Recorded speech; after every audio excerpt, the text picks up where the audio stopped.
Mabuhay! Good day to all! I am your tutor Madge. Welcome to ETUlay, a free online tutorial, an initiative of the Department of Education, Information and Communications Technology Service, Educational Technology Unit, ICTS EdTech. This program is aimed at helping and assisting learners from kindergarten, senior high school, ALS, Alive, and SPED learners. Aside from answering the modules, the ETUlay is offering programs which you will surely look forward to. Together with our parents and teachers, the ETUlay will bridge the gaps where difficulty and ease meet in learning new knowledge and skills. So, let us prepare our module, pen and paper. Ready your mind to see and hear worthwhile and interesting lessons. Let us now study and learn, together with our volunteer online tutors. Tara na!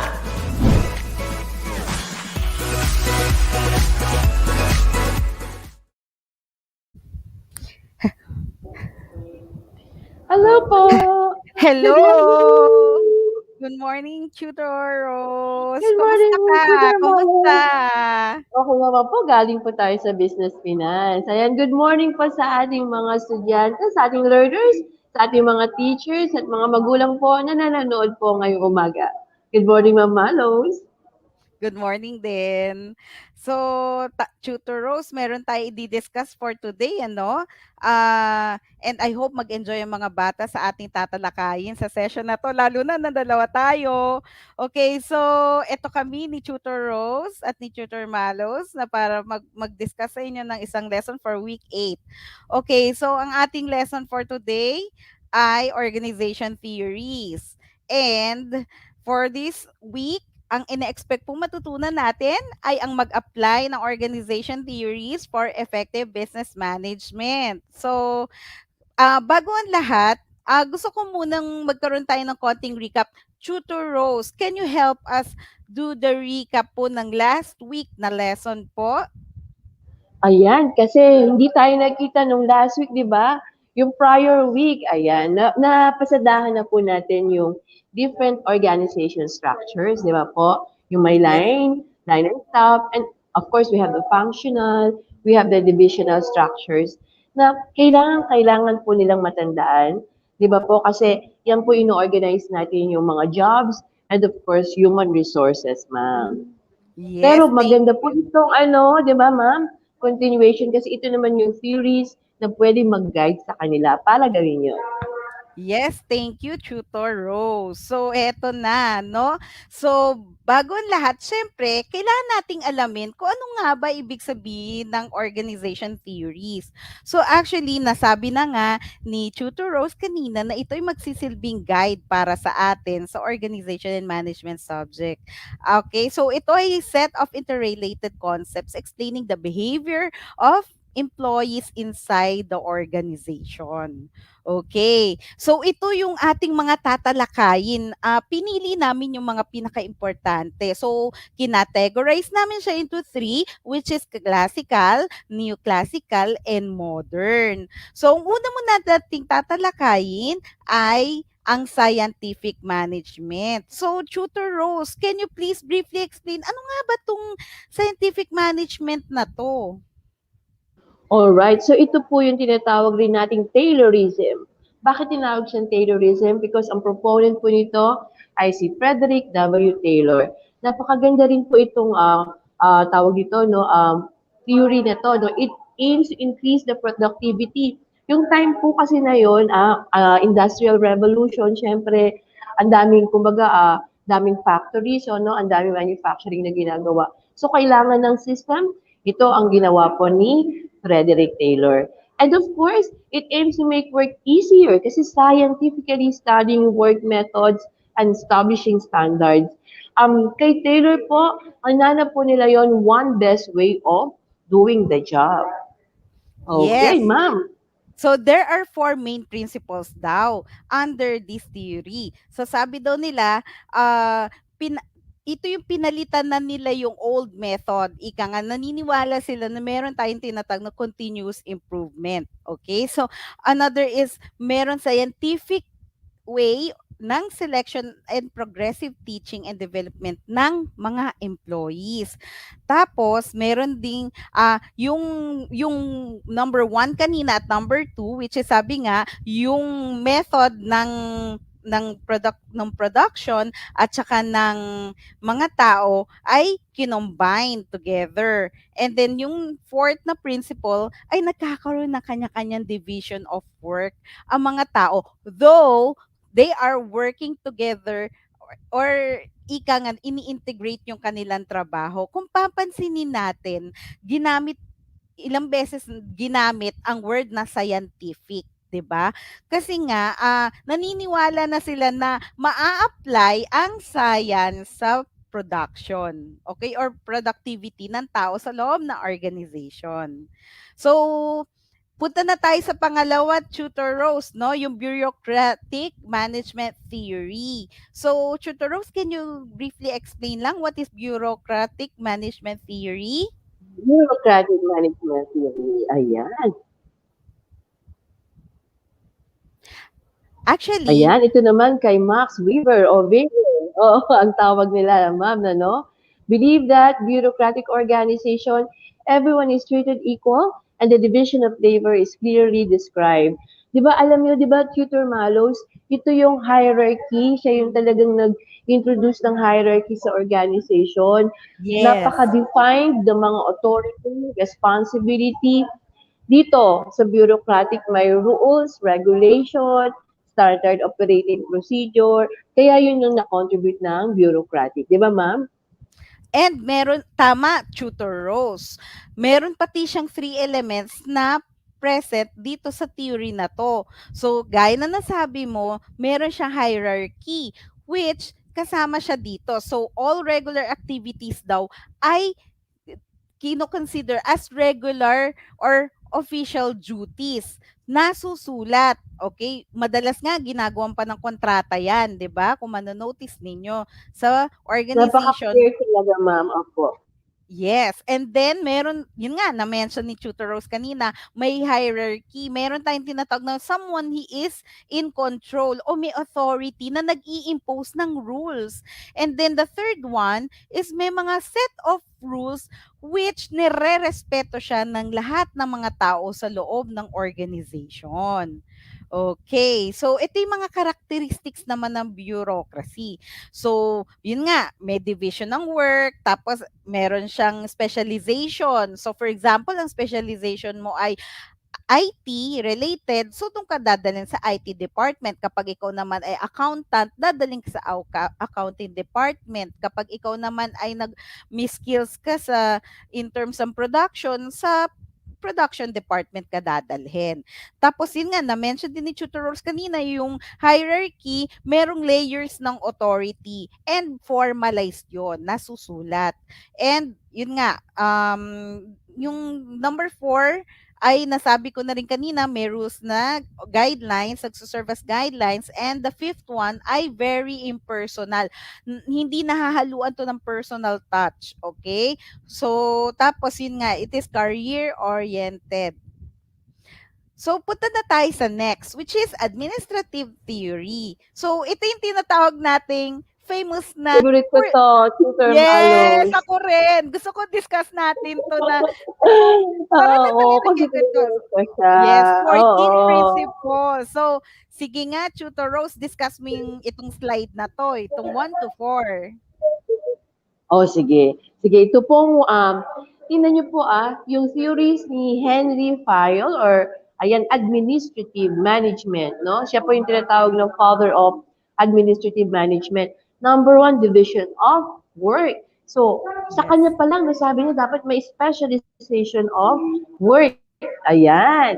Okay? Tapos, ayan, sige, hintayin lang po natin si ma'am. Ayan, authority. So, power to tell others what to do. Discipline, based on obedience and respect. Ayan. So, ano pa ba? Ito, maganda po ito. Unity of command. Alam niyo ba, sabi ni Fayol, dapat sa isa lang kumukuha ng orders ang isang employee o isang tao. It means bawal dalawa yung boses. Sa totoo lang. Di ba, Tutor Malos? Yes, Ayun ba? Tutor Okay ba, Tutor Rose. Malos? Oo, tama. Kagaya na lang niyan nasasaad sa Bible, no? According to Matthew chapter 6 verse 24, no one can serve two masters, for either he will hate the one and love the other, or else he will be devoted to one and despise the other. O di ba nasusulat talaga siya even sa Bible, yung unity of command. Mahirap nga naman kung marami tayong boss, no? Yung hindi Maguguluhan mo. yung employee, ma'am, 'di ba? Yes, Mm. yes, exactly. So, punta naman tayo ngayon sa unity of direction. So, dapat daw pala lahat ng tao sa loob ng organization ay working towards a common goal. And then, yung collective interest over the individual interest, dapat daw pala sa isang organization, inuuna natin kung ano yung pangkalahatan na kabutihan rather than sa personal na interest. Tapos yung number 7 naman, yan, na-discuss ko na yan for the previous week. Importante Yung, yan, ma'am. yes, remuneration, ma'am, Baka di ba? Lahat ng baka akala puro pinagpaguran work natin, lang. yes, kailangan daw tayo ay nare-rewardan sa ating pinaghirapan. Okay, so Tutor Rose, punta naman tayo sa number 8 to 10. Ayan. So ito po yung centralization. This is regarding decision making po, no? A degree to which desired depended on the situation, the formal communication channel. Actually, when we talk about centralization, it's about decision making. Sabi ni Fel, actually, ang decision naman po, may centralization, which means top management po lang yung dapat mag-decide. May decentralization rin na pwede yung mga lower management pwede na po mag-decide. Meron rin tinatawag na scalar change. Dito talaga sabi ni Peyo, sinusunod dapat natin yung line of authority. 'Di ba? Nakikinig ba Yes, sa organization chart, 'di ba? Dapat yung yes, sunod kung ano yung authority doon. Shows na yung ano po, no, pati formal communication.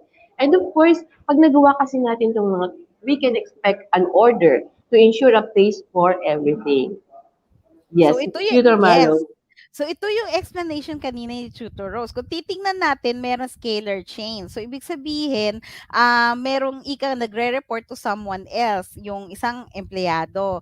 Tapos may order siya. Kung titingnan natin sa organizational chart, or in order talaga kung ano yung structure ng organization. Okay? So number 11, equity. So sabi daw nila, Oh, importante rin yun, ma'am. yes. Oo nga. So ang equity daw kasi kailangan daw fair ang ating reward sa ating pinagpaguran. For example, kung ano yung inputs natin daw, dapat tutumbasan ito ng kaakibat na output. So for example, itong trinabaho natin, tapos marami tayong credential. So basically, dapat tumbasan din siya ng remuneration na naaangkat para sa atin. Okay? So, punta naman tayo sa 12. Stability of tenure of personnel. Tutor Rose, di ba napaka-importante na nagtatagal ang empleyado sa loob ng isang organization? Di ba? Kasi para hindi Sana po, na, dapat po. Opo. oo, hindi tayo train ng bago. Kasi baka akala nila po, okay lang na mag-hire ng mag-hire, o kaya okay Yes. lang yung naalisin tao. Sa totoo lang po, hindi. Kasi sa totoo lang, additional cost siya sa company, sa Yes. organization. And aside from that po, yung walang continuity po, no, yung na-hamper po yung ating operations, yung ating activity. Kaya ang aim po talaga natin ay sana po, no, magtagal po sa atin yung ating mga employees. Yun yung Yes. importance po ng stability of tenure of personnel. Very Ayan. good. O, tama, Tutor Rose. So, yun pa lang, di ba? Tapos, dapat pala may initiative din daw ang mga tao sa loob ng organization. Ito yung sinasabing may malasakit ka sa isang kumpanya na pinapasukan mo. Okay? Tapos, yung last naman ay yung esprit de corps. Ito daw yung feeling of pride na kapag mina-achieve yung organization ninyo, happy-happy kayo, di ba? Yung nagse-celebrate, kagaya niyan, Tutor Rose, it's an achievement na nagkasama tayo dito. Sense of pride yan, di ba? Aminin, masaya, masarap ang pakiramdam kapag meron tayong na-accomplish na maganda sa organization. Di tsaka, di ba, Tutor Malos, kumbaga, ang dami nating work, ang dami nating tasks or responsibilities, pero wag pa rin natin makakalimutan, no? We deserve to be happy, kahit paano Yes. magkatuwaan, yung gano'n, baka seryoso naman, hindi naman gano'n dapat ang organization, di ba po? Tsaka isa the Correct. harmonious. Yes, there should be an harmonious relationship among no the people in the organization. Okay. So, punta naman tayo sa neoclassical Ay, approach. Ang Tutor Malos, Tutor Malos, idagdag natin, kaya ako favorite si Henry Fayol. Siya kasi 'di ba Tutor Malos yung nagsimula ng ating management functions, yung planning, talaga? organizing, yan, di iba lang yung pagkakaano niya, word niya, pero siya po ang nag-ano po nun, nagsabi nun.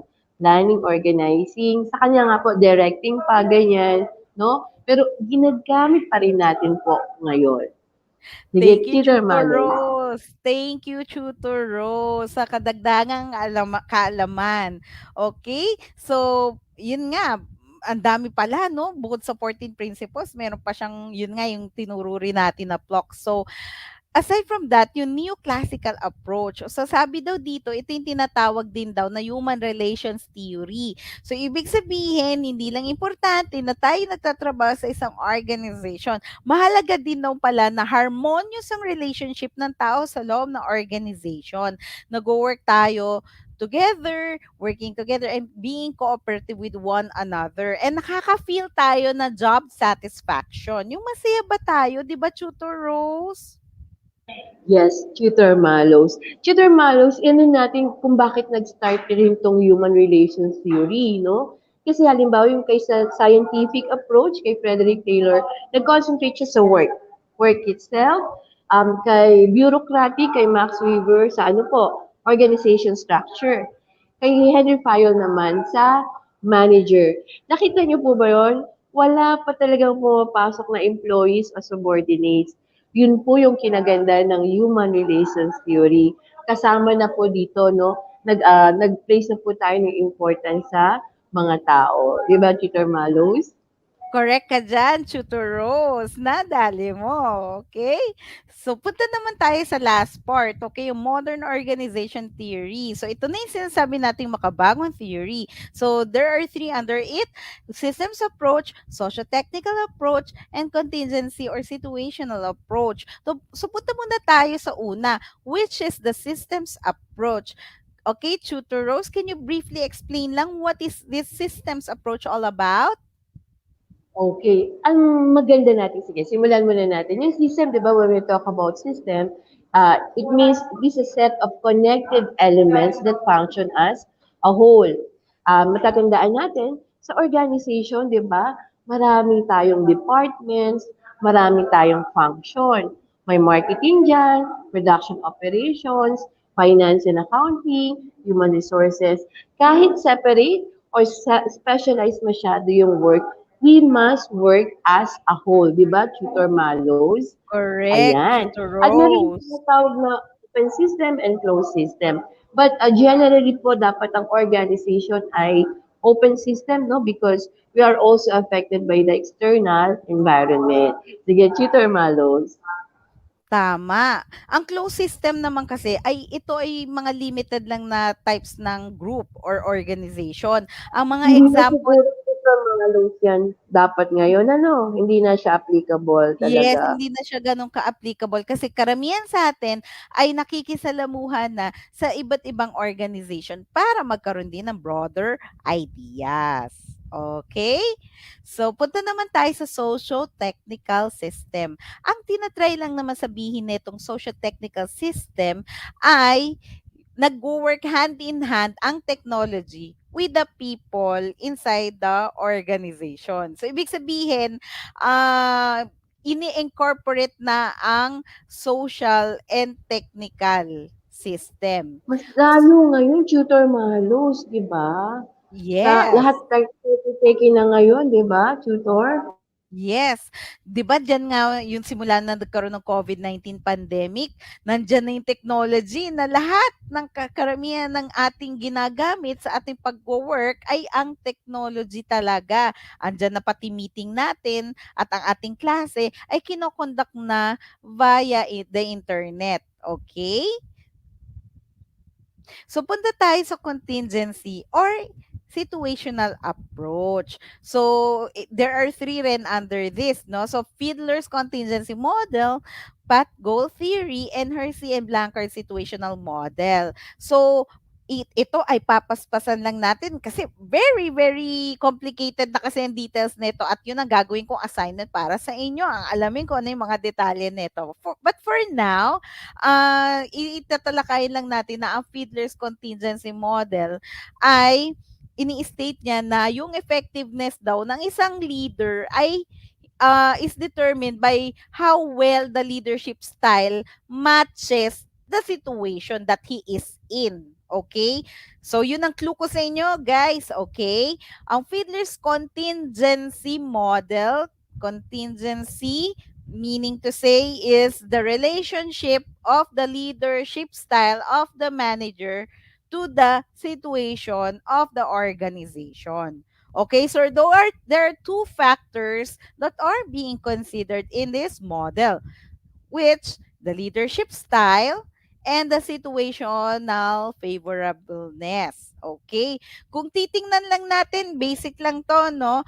Kung titingnan natin ang application niya, first daw, i-identify muna daw natin ang leadership style using the LPC o tinatawag na least preferred coworker scale. So, ang gagawin natin, i-rate natin yung current situation ng mga workers natin, kung ano yung personality nila, or ano yung tingin natin bilang manager sa pag-uugali or personality ng mga tao natin. So pag nagawa natin yung rating na yon, the next step is for us to identify the situation by answering such questions.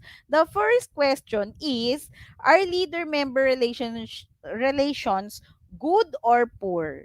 O yun yung unang tanong. Second, is the task you are doing structured o unstructured?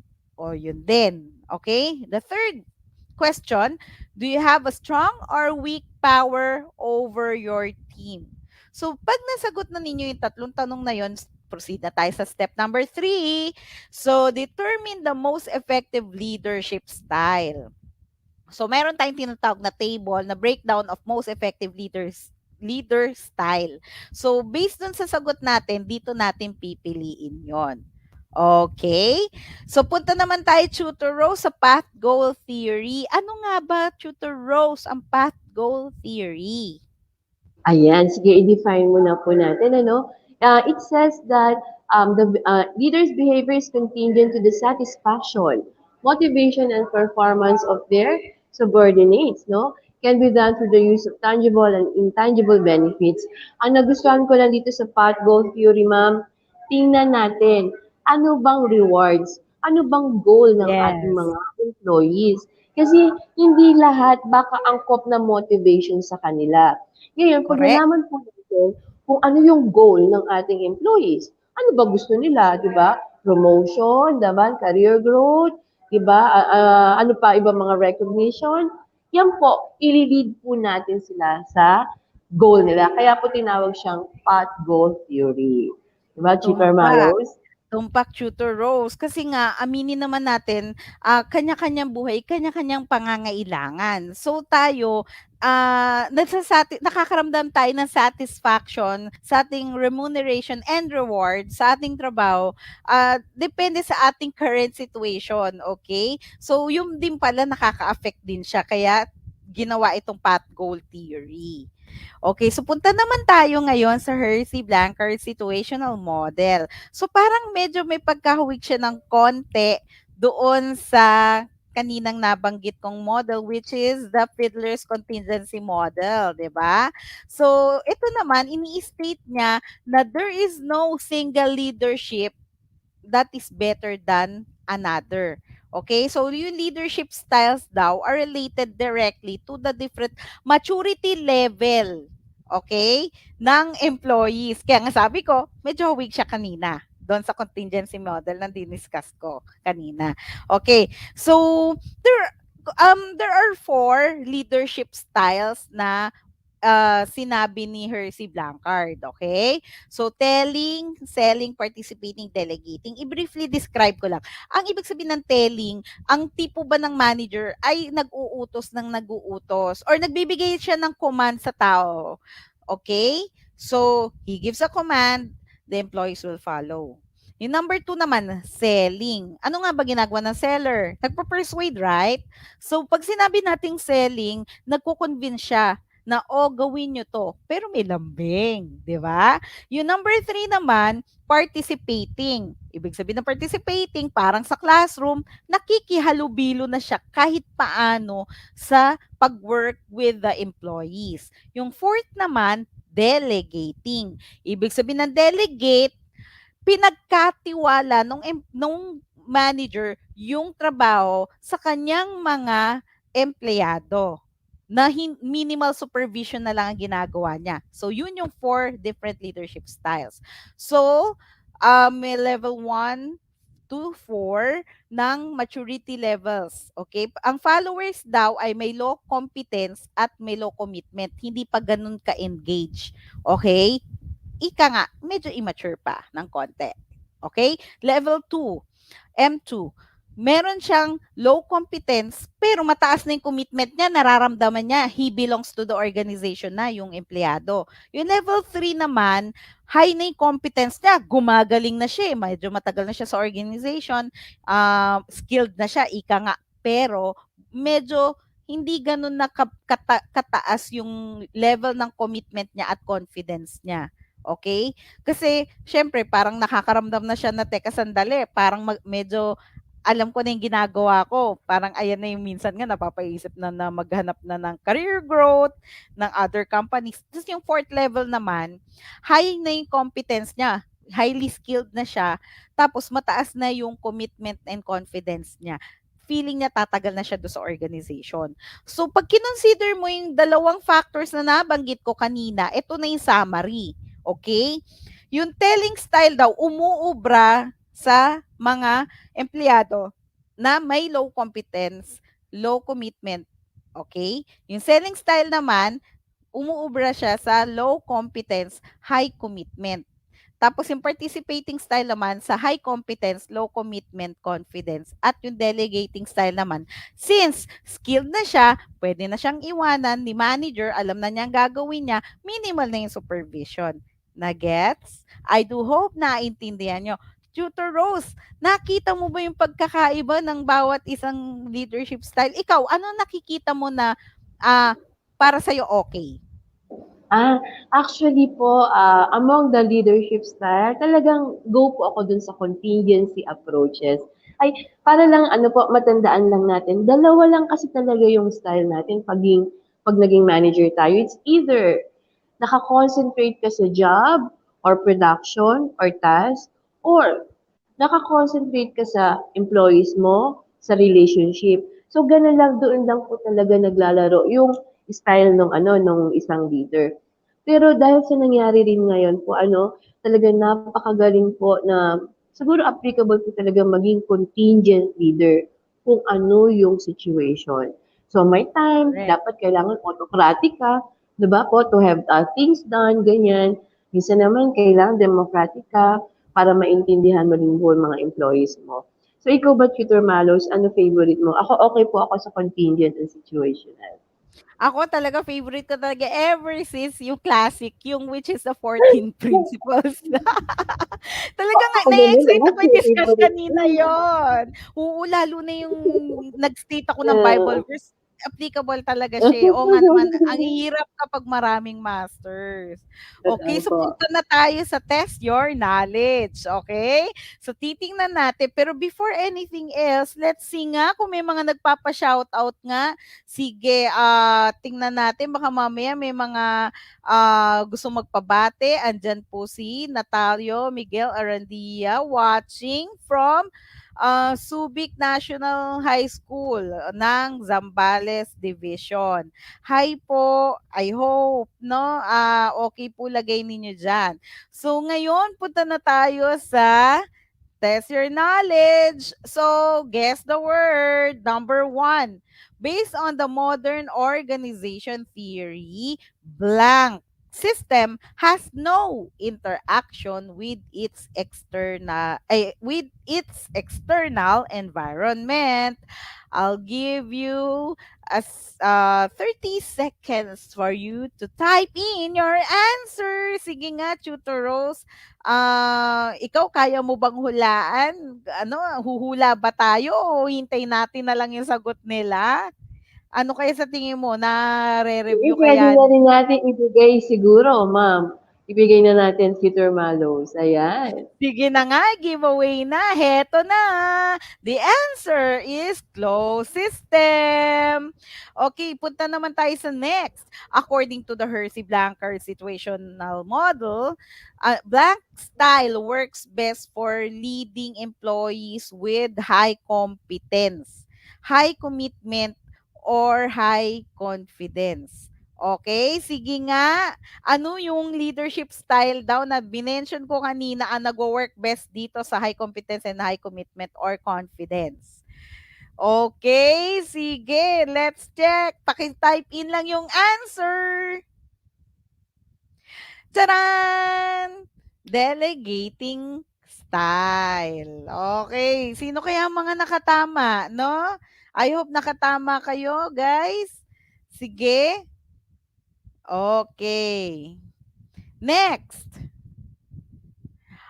Blank is a work design that recognizes the interaction between people and technology in workplaces. Again, blank is a work design that recognizes the interaction between people and technology in workplaces. Sige nga. Okay, Socio-Technical System or STS kung tawagin. Nako, sana naaalala ninyo kung ano yung mga aming tinuro ni Tutor Rose. Number 4, blank theory states that that in an organization, everyone is treated equal and the division of labor is clearly described for each employee. Anong theory yon? Okay? Sige nga. The answer is bureaucratic management theory. Last, blank is also referred to as money paid for work or service. Sabi namin ni Tutor Rose, ito pinaka-favorite namin. Blank is also referred to as money paid for work or service. The answer is remuneration. Okay, so nakatapos na naman tayo. Yay! Okay, pero before yes, Tutor Rose, I'll give you the honor para bigyan natin ng parangal ang ating mga top viewers. So, ang first category ay ang top schools.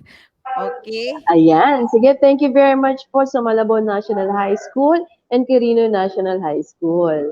Ayan. Meron pa po ba? Meron pa tayong Meron pa po. papasalamatan. Ayan Ayan. pa po. Sige, Tutor Malos. Okay, ang ating first quarter top viewer na teacher ay si Sir Jericho Francisco of Malabon National High School. Congratulations sa inyo, sir. Thank you for watching.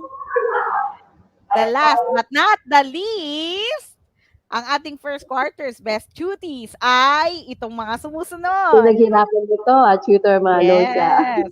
Oo, si Blaze Aguinaldo, Ravenlay Parale, John Carlos Salonga, John Franklin Buenaventura, Natalie Grace Tan Araneta, and Daniela Corpus de Guzman. Congratulations sa inyo!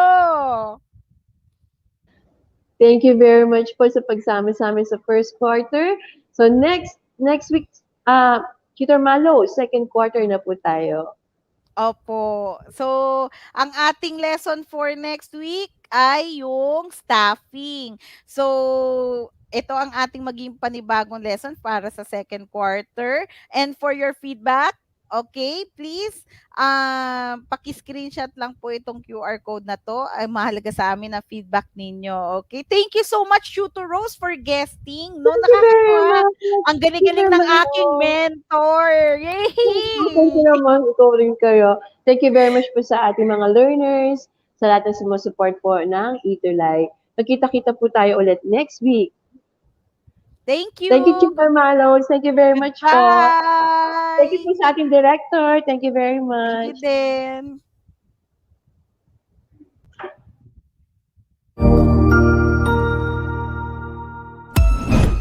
Ang husay naman! Natapos mo ang iyong tutorial session kasama ang iyong mahusay na ETUlay tutor. May bago ka bang natutuhan? I-share na yan gamit ang hashtag #ETUlayLevelUp. Huwag aalis ha dahil may susunod pang programa na pwede mo ring panoorin at salihan dahil naghihintay na ang iyong mga tutors. Happy learning dito sa ETUlay!